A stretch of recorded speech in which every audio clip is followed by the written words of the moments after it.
Hello everyone, আসসালামু আলাইকুম। Welcome to my channel মিনাস রান্নাঘর।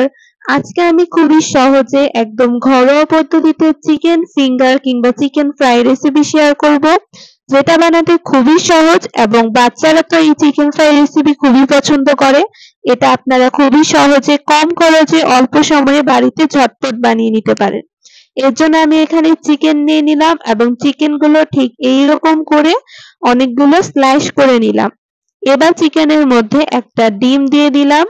এবার এর মধ্যে আমি স্বাদ মতো লবণ দিয়ে দিলাম এবং 1 চামচের মতো মরিচের গুঁড়ো, 1 চামচের মতো ধনিয়ার গুঁড়ো, আধা চামচের মতো জিরার গুঁড়ো এবং 1 চামচের মতো কালো গোলমরিচের গুঁড়ো দিয়ে দিলাম।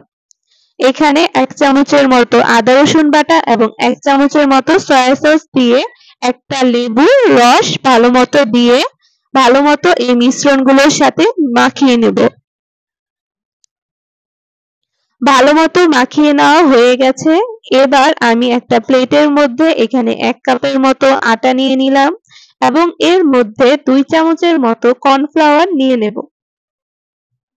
এর মধ্যে 1 চামচের মতো কালো গোলমরিচের গুঁড়ো এবং 1 চামচের মতো লাল মরিচের গুঁড়ো এবং স্বাদমতো লবণ দিয়ে মিশ্রণগুলো ভালোমতো মিশিয়ে নেব। ভালোভাবে মিশিয়ে নেব। ভালোমতো মিশিয়ে নেওয়া হয়ে গেলে চিকেনগুলো এর মধ্যে দিয়ে দেব। ভালোমতো দিয়ে এর সাথে ভালোমতো আলতো-পালতো ভাবে মিশিয়ে নেব। চিকেনগুলোর সাথে আটার মিশ্রণটি ভালোমতো ভরা হয়ে গেছে। এভাবে একে একে সবগুলো ভালোমতো ভরিয়ে নেব। এটা বানাতে খুবই সহজ এবং এটা আপনারা খুবই সহজে বাড়িতে কম খরচে অল্প খরচে বানিয়ে নিতে পারেন। ভালোমতো মেশানো হয়ে গেছে। এবার একটি গরম তেলের মধ্যে চিকেনগুলো দিয়ে দেব। চিকেনগুলো অবশ্যই আপনারা চেষ্টা করবেন গরম তেলের মধ্যে দেওয়ার জন্য। গরম তেলে দিলে ভালোমতো ভাজা হয়ে যায়। আমার এক পিঠ হয়ে আসলে অপর পিঠ উল্টে দেব। ভালোমতো চিকেনগুলো লালচে কালার করে নেব।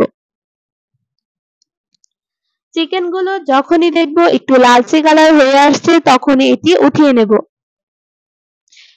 দেখতেই পাচ্ছেন, দেখেই বোঝা যাচ্ছে যে কতটা ক্রিস্পি হয়েছে এবং এই রেসিপিটা বাচ্চারা খুবই পছন্দ করবে। বাড়িতে চিকেন থাকলে এভাবে ঝটপট আপনারা বিকালের নাস্তা কিংবা সকালের ব্রেকফাস্টও এভাবে বানিয়ে দিতে পারেন। এটা বানাতে খুবই সহজ এবং খেতে খুবই অসাধারণ।